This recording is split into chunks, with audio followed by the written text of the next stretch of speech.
Hey everybody, welcome back to Living Between Paychecks Kitchen. I'm Oz. Jack and Lady are still in Lake Jackson, so we're doing this one in the kitchen. Now this one is Gravlax. It's a cured salmon thing, right? A friend of mine told me about it. I saw it in a cookbook at her place. Shout out to Anne for letting me get into her stuff, and Linda for letting me crash there for a while I was reading through all the cookbooks. I tried this before. I was really skeptical about it, but it turned out really well. Now, it takes a few days, man, so this is going to be one of those ones like you start it now, and it takes at least 48 hours for this to cure right, be able to serve it. But man, it is so good. So we're going to go ahead and I'm going to show you how to do this when it starts. It's going to take a few days. It probably won't be in the same period. Well, it might. I don't know. It's COVID. Don't change the clothes that much anyway.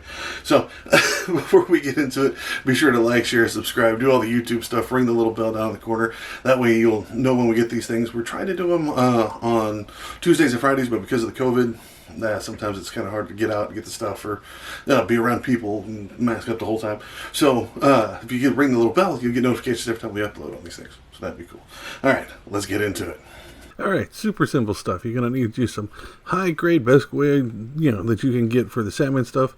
You're going to get some fresh dill, or you can either grow it, but I buy it in these packs for like $1 at the HEB stuff, right? You're going to need a little bit of cracked pepper. You're going to need some kosher salt and some sugar.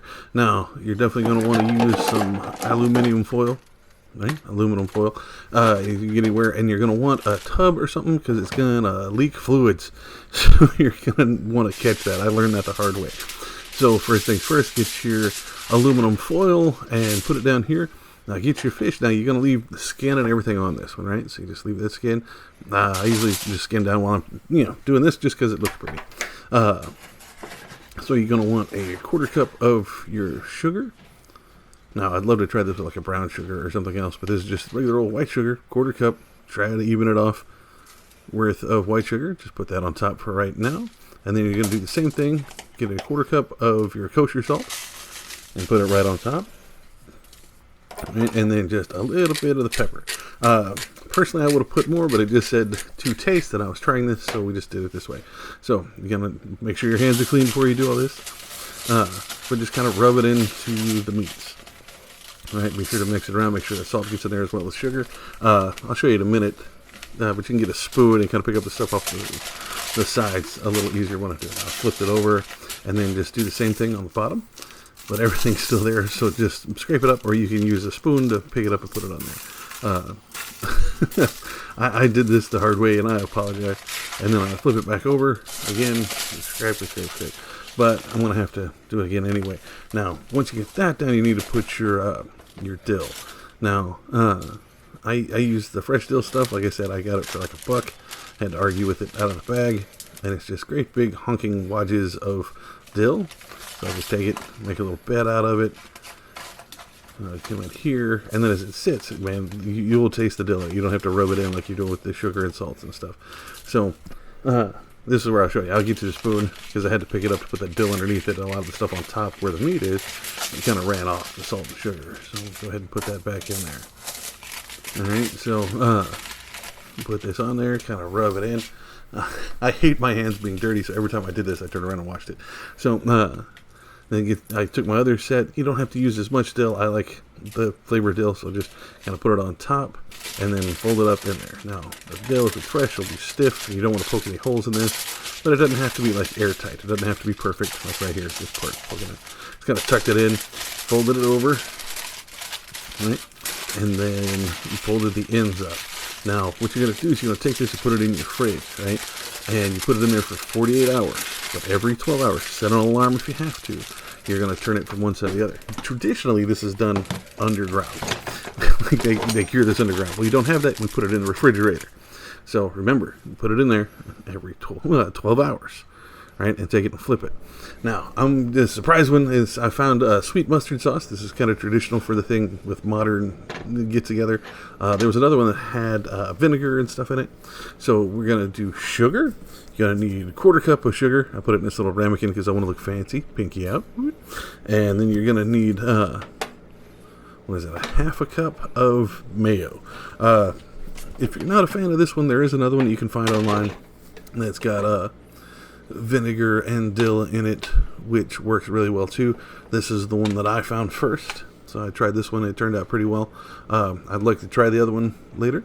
So this is half a cup of the mayo. Like, try to get as much as you can out. I need one of them little teeny tiny rubber spatula things to be sure to get all of this stuff out.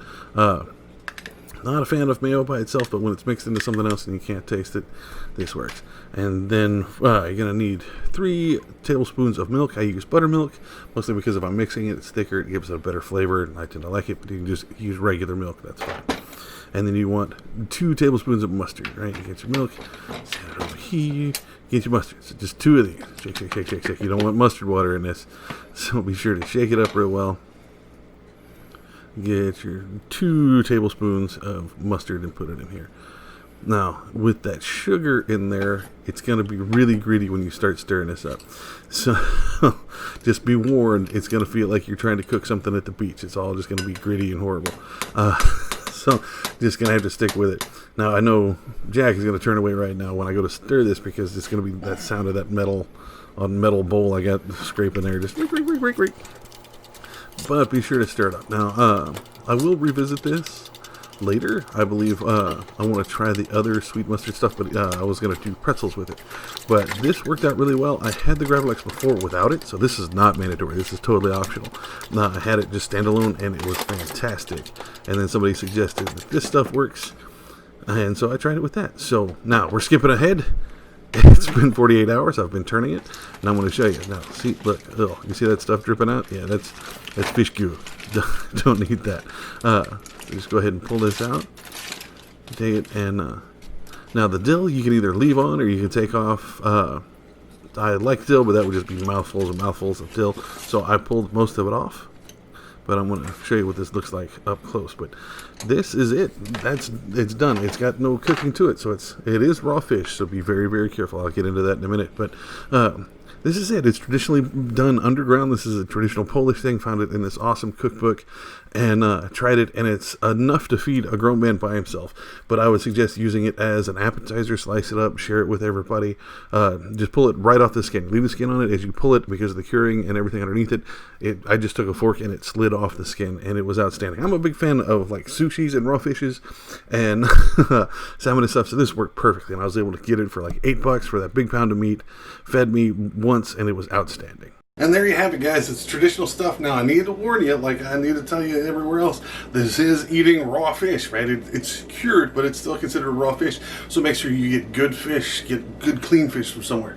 Sushi grade is great. A lot of the places you get it where it's actually in the market and sealed up and stuff is pretty good. But be sure and check your sources, man. There's always that inherent risk. So don't blame me if you get the bad stuff. All right? Do your thing. So, we had it done.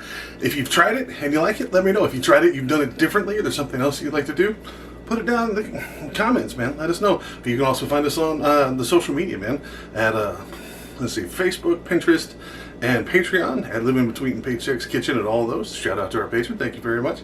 And on Instagram at Living Between. I'm going to go jump into this, man. I'll catch y'all later.